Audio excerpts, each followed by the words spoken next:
na innovation na makambo ya mpepo to pe aviation na RDC. Compagnie africaine d'aviation CAA na mokuse alela yango minu na nenga kosakana te di et commandé domaine na ye. Après réception, ya premier Airbus A330, oyo CAA yaka nango, mikolo eleki, yango nde suki saka masolo, ndi melangai mwana Kongo ke CAA auti lisusu ko bambo la koko di koko na botu na domaine aérien avec arrivée pe réception, ya deuxième avion esika Airbus A330. Ah! Airbus A330, deuxième frappe yango yo, ya mokwake na mapate RDC, ya boebondi melangai ke moko côté na terrain po ezala nanu te et comme il est lontimba na nzuzi veut dire mapasa Airbus A330 ba avion ya mokwake ya liboso yaka yango yo bozwa lix eza nango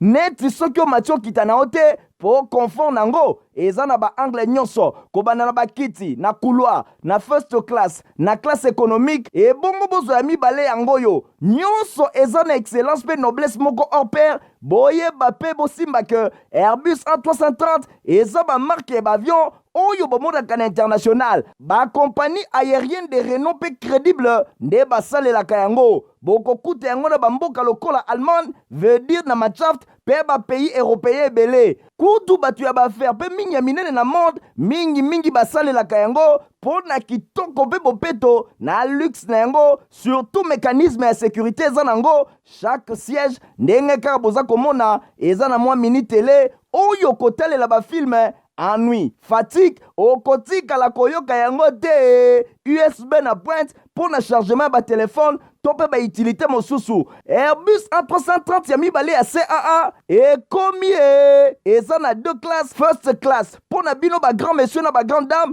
pe ba personnalité misusu ebele avec 36 sièges classe économique pe ezali pour na bino bosalaka ba faire pe bato nyonso ba amoureux ba voyage avec 267 sièges mokoka sala voyage dans ba meilleures conditions ndenge nanu ezala te avec Airbus A330 ya mibale ya CAA avion ya sika oyo uti kokoma ekwei deja na mabele timba na nzuzi lelo mibale moko te na Congo bana Congo pe bapaya basepeli ah oui CAA mfumu na ba innovation deuxième avion Airbus A330 yango ekomi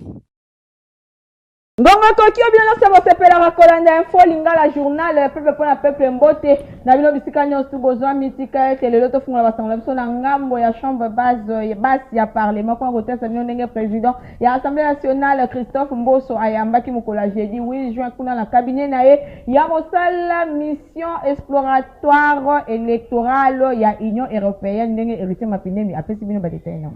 Mission exploratoire électorale ya Union européenne bazalaki epai ya président Christophe Mboso Nkodiampwanga ezalaki bongo mercredi 7 juin 2023 na cabinet na ya Mossa na palais du peuple délégation ya mission exploratoire électorale ya Union européenne oyo baza na séjour de travail na RDC ya 15 jours bosimbaka équipe technique oyo ekambami na Vincent Rinberg oyo aye kotala ba conditions soki ezali réuni pour na observation ya ba élection na décembre ezali koya na suka masolo elongo na Christophe Mboso Nkodiampwanga numéro 1 ya chambre basse ya parlement chef ya délégation alobaki boye ye Vincent Rinberg alobi aye bongo ko travailler Bruxelles 4 na Union européenne service européen d'action extérieure ezali lokola ministère ya affaires étrangères ya Union européenne ye akambami na mission exploratoire électorale bango bazalaki invité na ba autorité ya RDC pour na observer des élections na décembre ezali koya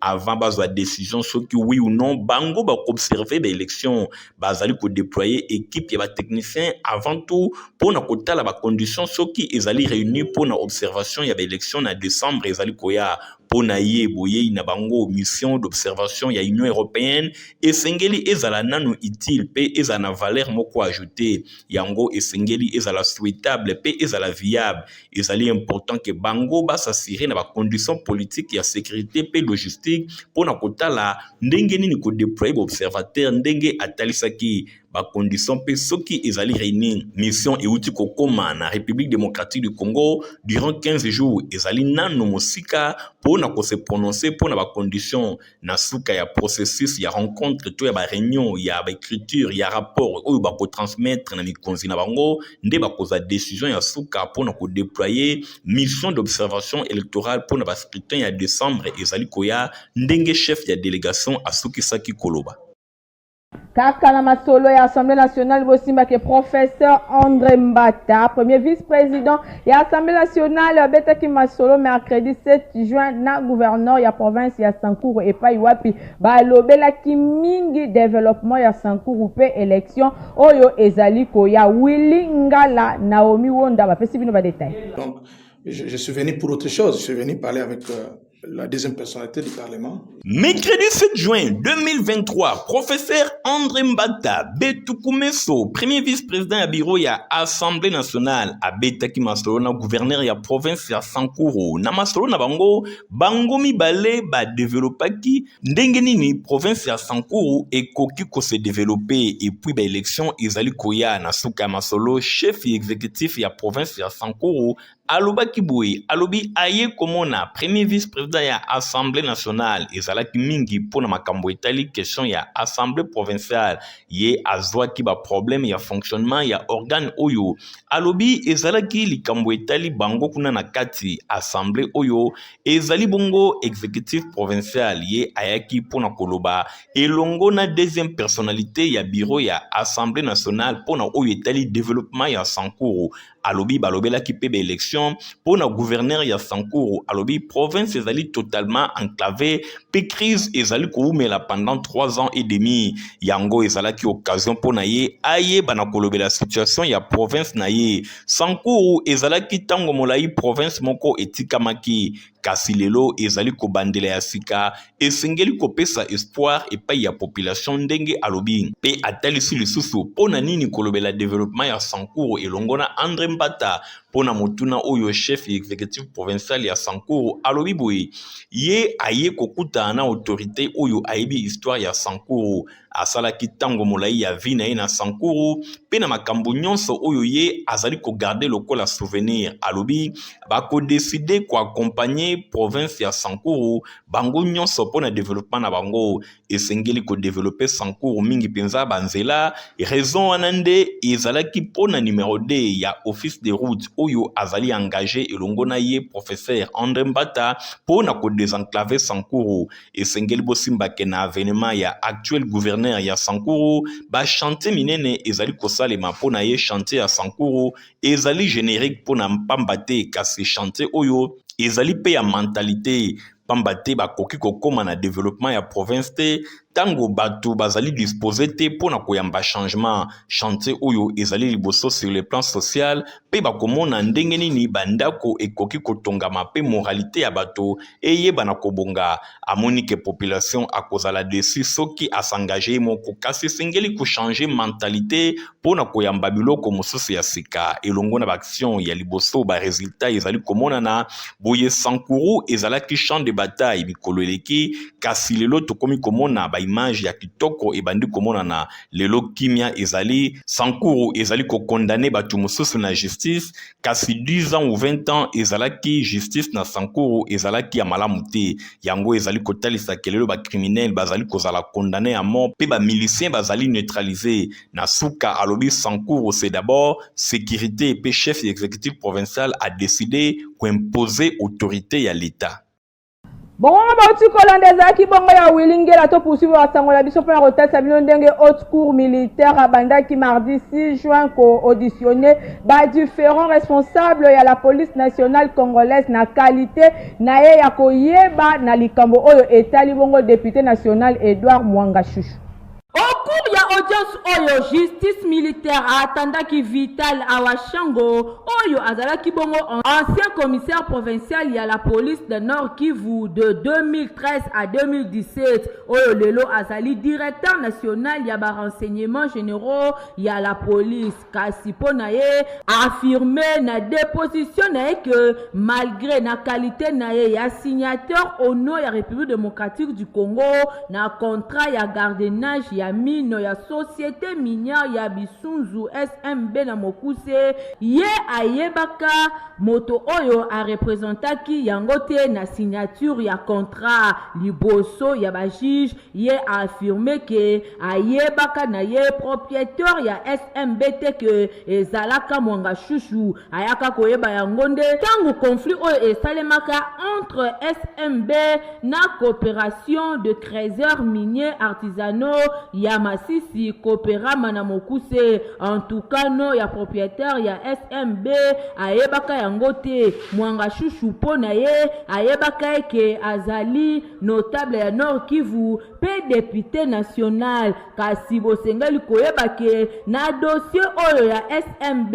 pe Coopérama ti lelo eza nanu na niveau ya justice nanu bakata yango te ndenge Vital Awashango apesaki biyano na mituna oyo haute cour militaire etunaki ye bosengeli koyeba ke ba audition ya renseignant bako poursuivre yango vendredi 9 juin kasi ba renseignant mosusu bazelami na autorisation ya bobimi kuna na province ya Nord Kivu po ete baya na Kinshasa ezali bongo actuel commissaire provincial ya Nord Kivu Abavan Ange.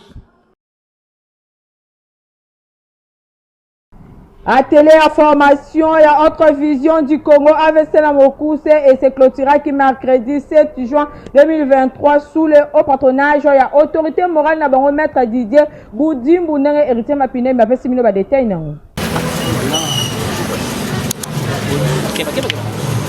Secrétaire général y a parti autre vision du Congo, Maître Magloire Kassongo, à Salaki mardi 6 juin, lancement et travaux y a atelier y a formation politique oyo membre y a Union Sacrée de la Nation. Bazalik organisé yango pendant des jours na ville y a Kinshasa, sous le haut patronage y a autorité morale y a parti Maître Didier Boudimbu. Processus électoral na République démocratique du Congo et longo na ba interfédéraux ya AVC ba outi na ba province nyonso ya mboka. Cédric Moudian Tumuka du porte-parole ya parti atali saki boye na micro ya Info Lingala. Boponomi ya mokonzi ya mboka Félix Tshisekedi pona mbala mibale et puis pona biso lingomba politique au télévision du Congo pour conquérir majorité na ba élection générale, ça veut dire législative nyonso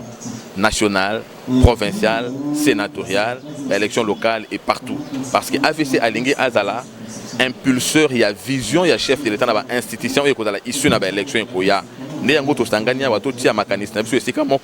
toye bandini toko sala ba oyo ba uti na ba na intérieur ba représentant na biso bazo makanisi oyo ezota na ba kondia parti awa représenté par le secrétaire général ou représenté autorité morale. Pour la cérémonie d'ouverture, il y a travaux, il y a atelier oyo ezala qui peut marquer na ba mo ya bienvenue, il y a président, il y a interfédération, il y a AVC Kinshasa honorable Nero Mbongo, il y a secrétaire national chargé, il y a ba fédération paix implantation, il y a parti docteur Moubiala, paix secrétaire national chargé à processus électoral, professeur Louaba, paix autorité morale, il y a AVC, maître Didier Boudimbu, Oyo a co-présidé, mercredi 7 juin 2023, cérémonie à clôture, il y a Misala Oyo.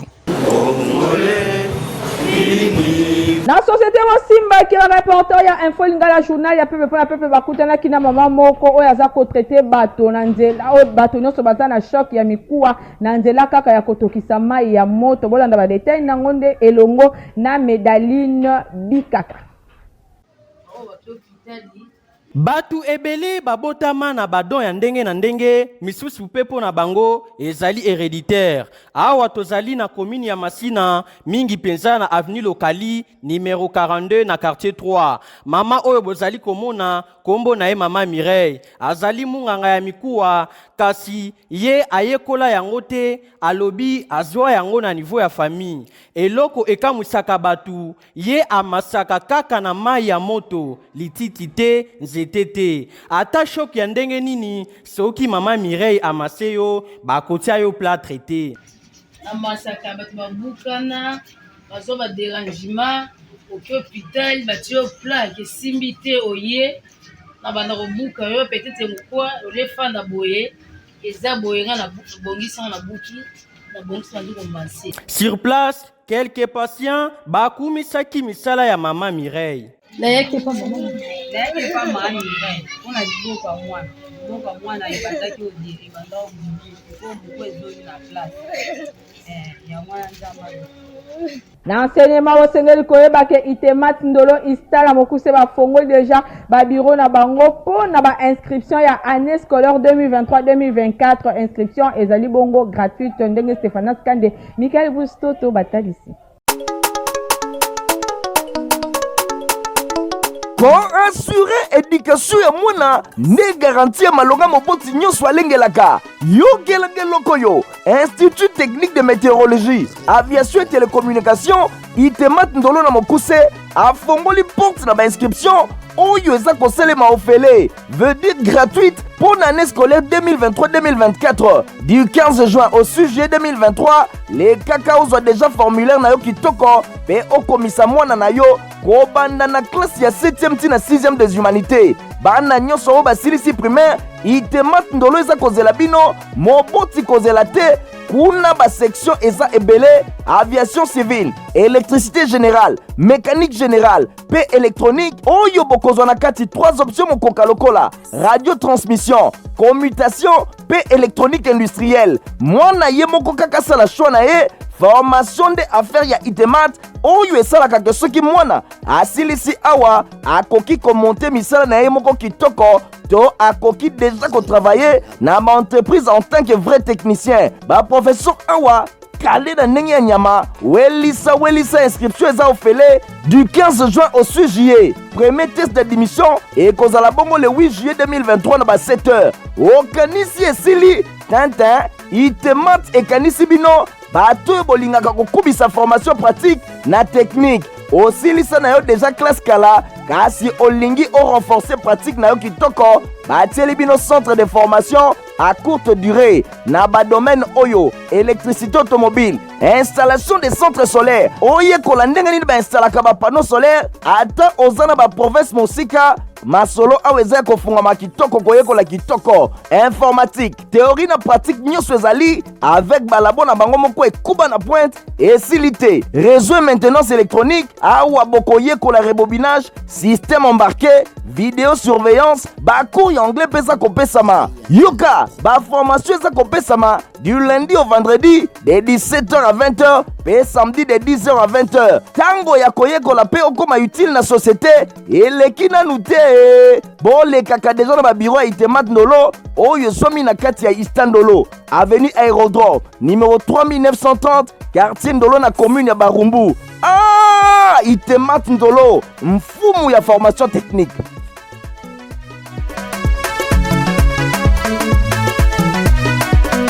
Congo pour Christ, CPC la mokuse elongona évangéliste international Jean-Oscar Kizamina Kibila baza kolengela mobange na campagne d'évangélisation. Aïe! Ndeko ya Congo!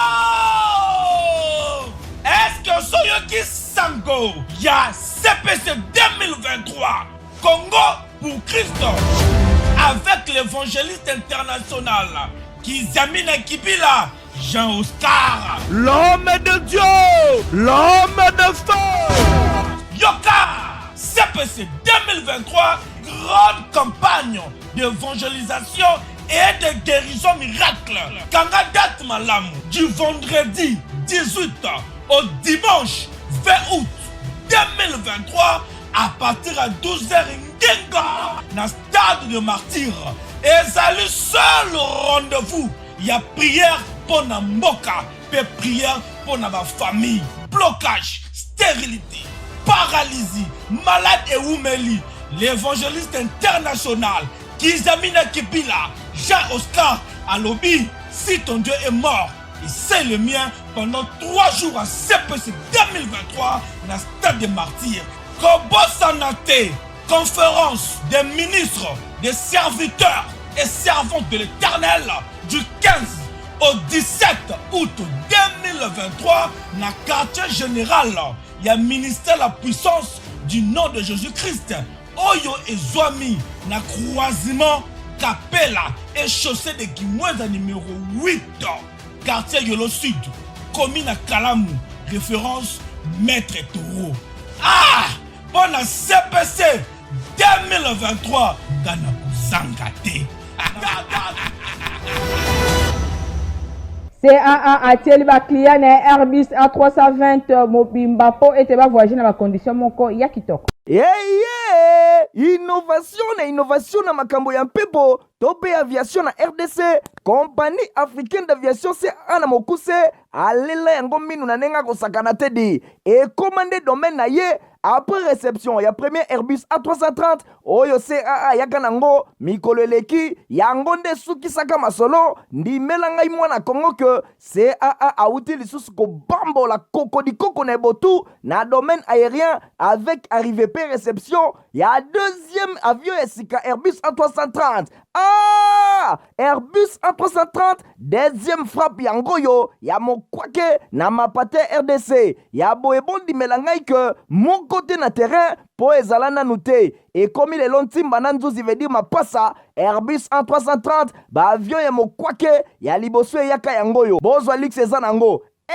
neti soki omatio kita na ote po confort nango eza na ba angle nyonso kobanda na bakiti na couloir na first class na classe économique et bongo bozo ya mibale yango yo nyonso eza na excellence pe noblesse moko hors pair boyeba pe bosimba ke Airbus A330 eza ba marque ba avion oyo bomodaka na international ba compagnie aérienne de renom pe crédible nde basalelaka yango bokokuta yango na bamboka lokola Allemagne veut dire na Machaft pe ba pays européen ebele kutu batu ya baaffaire pe mingi ya minene na monde mingi basalelaka yango po na kitoko pe bopeto na luxe na yango surtout mécanisme ya sécurité eza nango chaque siège ndenge kaka boza komona eza na mwa mini télé oyo kotalela bafilme ennui, fatigue, okotika la koyoka yango te USB na pointe pour na chargement ba téléphone tope ba utilité mosusu Airbus A330 ya mibale ya CAA ekomi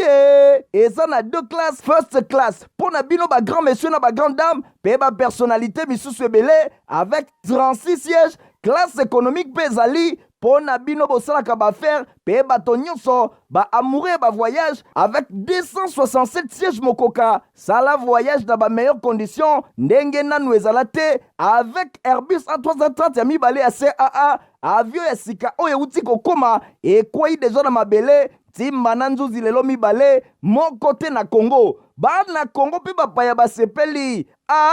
oui CAA mfumu na ba innovation deuxième avion Airbus A330 yango ekomi olinga kolata ba mokoto ya qualité boyeba ke place eza se moko na 7e rue limité epa ya Papa Griffe ndenge igontingi pe héritier mapinde mbatalisi pasi na ngai eutako apio olingaka basapatu kitoko olingaka mokoto ya malonga oyo ekobimisa yo propre liboso ya bato nyonso esika eza se moko na 7e rue na commune ya Limité na place commerciale na Petit Boulevard tala malamu yeyo collègue ya bato nyonso basalaka basapatu minene na mikili ya poto basapatu ya kitoko oyo bino boyebi yeyo ye moko ayebi mosala na ndenge akosakana te bato nyonso bayebi collègue ya Jimmy Weston azali kosala koto na ndenge akosakana te nayebi ke chef de l'état Fachi Beton oyebi nga na Kombo oyebi nga na Elongi oyebi nga na Musaba. Moi je pense que c'est déjà quelque chose de bon. Puis oyebi batezaki na limete toki na premier ministre ozalaka nayo na musée oyo kota palais du peuple obenga ngai tokutana mais ti lelo ka ba blocage. Mais on a même le ministre là, ministre de la culture Azali, ministre de l'industrie Azali, ministre de la PMI Azali, PMR. Mais pourquoi tu es au Tchanga Maboko, on a diminué le taux de chômage? Pour nous, les hommes, par contre, on n'a pas Patrice pour diminuer le taux pour encadrer jeunesse, pour transformer Bango, si vous avez pour ça la sapate. Est-ce que on a besoin de ça pour nous? Je ne pense pas. Automatiquement, à Oluka, Azala, responsable pour qu'il y ait des familles. Mais pourquoi? Dans ça, il était dit pourquoi? Dans ce cas-là, on a fait un Argentine au delà. Adjoint ils allaient chez Gogo Moulumba, fils gouverneur Argentine au delà. Nous avons quand même bonne foi. alobaka nga moko amemanga tie pas chef de l'état napesa ye mokoto nayebi ke makambo ya politique mpe mwa makambo ebele mais efeki bonne fois oyo baautorité mosusu mpe baza nango. Moi je pense que bosala effort eza devoir na bino nga devoir na nga nasali soki tembe boya na 7e rue place commerciale na petit boulevard place baartiste wana mpe mosusu omonaka basaka bador akekele okomona ala la présence de nasala naza bien organisé nasala mikanda nyonso oyo ekosenga l'état lobi mpe tosoutenir yo yango na bimisi mais balingi kosoutenir nga te. Bon, je comprends ntango client nyonso akotaka awa okaka yango papa biesimawa mboka biso mama te po basoutenir yo il faut simba science mais nga na simba science na vi nanga te. Donc chaussure ya awa ozala osala fete obia bato nyonso na fete nataka pesa awa ozala oza na mariage lata awa oza na sapato ya monene lokolokola ilki yaka na odimini yango koma lokwa ye moko ekoka oyo oza na oyo lokwa ye moko olingi koma boliki lokola ilki yaka na osala oyo nasaka réparation nasaka fabrication. Donc nayebi mosala oyo comme il se doit otaki bate eza te. Oyoki adresse ezase moko na 7e rue Petit Boulevard na commune ya Limete epai wapi ba chaussure ba sandal ba mapapa ezali kosalema na ndenge ya kosakana te soki okoti awa obosani Italie libela. Tozana communiqué écologique moko abola na lecture nango.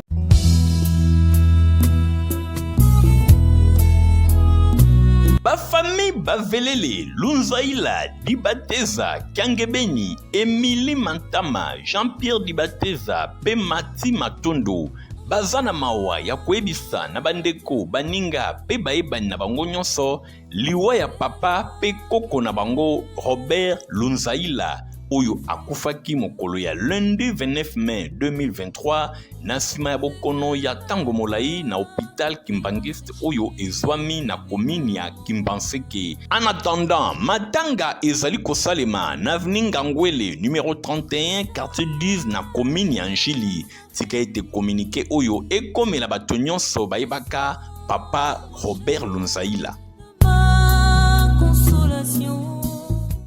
Mawana motema mokona bisate.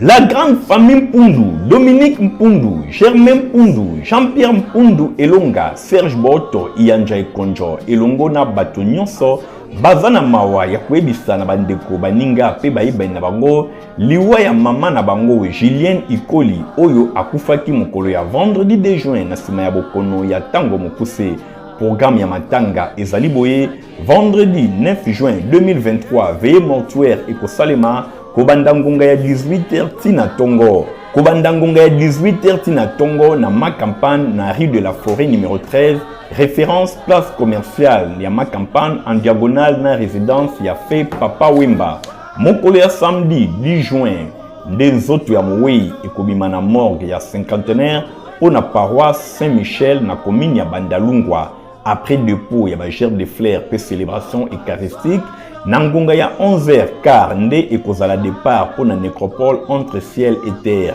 Na ngonga ya 16h bain de consolation ekosalema na ma campagne na rue de la Forêt numéro 13. Boye en attendant matanga ezali kosalema na commune ya Matete quartier Banunu 1 numéro 15 a kuna na Matete. Tika ete communiqué oyo ekomela bato nyonso baibaka mama Julienne Ikoli. Pasina motema kasi swaloku. Et là on est assis dans le journal et puis pour na peuple yangoyo ekomi na suka. Merci mingi na Nathalie Kaila oyo azaki bongo na édition pa azaki assisté et pa ya Medaline Bikaka na sima caméra tozalaki na Igor Singi montage et sima maki na Fabrice Lundombi Christian Kiangebe ni pepitu monsia journal et peuple pour na peuple ezaka supervisé et pa ya héritier Mapine mpe coordonné par Stéphane Skande Bandeko. Otikala malam, au revoir.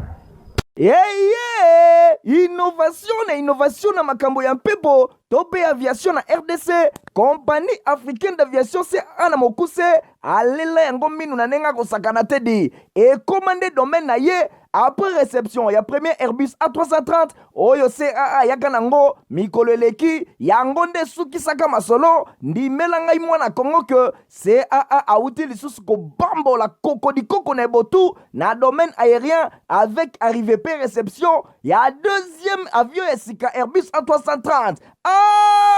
Airbus A330 deuxième frappe yango yo ya mokwake na mapate RDC ya boyebondi melangai ke mon côté na terrain po ezala nanu te ekomi lelo ntimba na nzuzi veut dire mapasa Airbus A330 ba avion ya mokwake ya liboso eyaka yango yo bozwa lux eza nango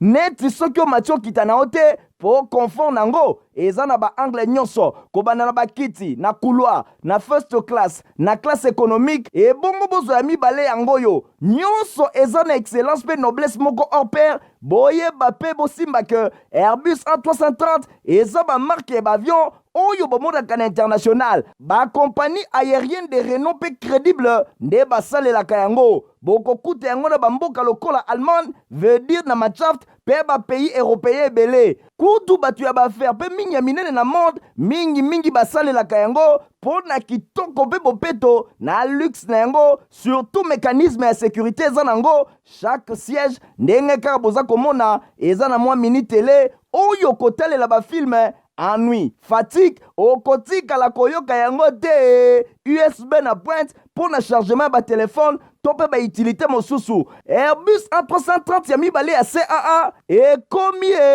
eza na deux classes first class pour na bino ba grand monsieur na ba grande dame pe ba personnalité misusu ebele avec 36 sièges classe économique pe ezali po na bino bosalaka baaffaire pe bato nyonso baamoureux ba voyage avec 267 sièges mokoka sala voyage na ba meilleures conditions ndenge nanu ezala te avec Airbus A330 ya mibale ya CAA avion ya sika oyo euti kokoma ekwei deja na mabele ntimba na nzuzi lelo mibale moko te na Congo bana Congo mpe bapaya basepeli oui CAA mfumu na ba innovation deuxième avion Airbus A330 yango ekomi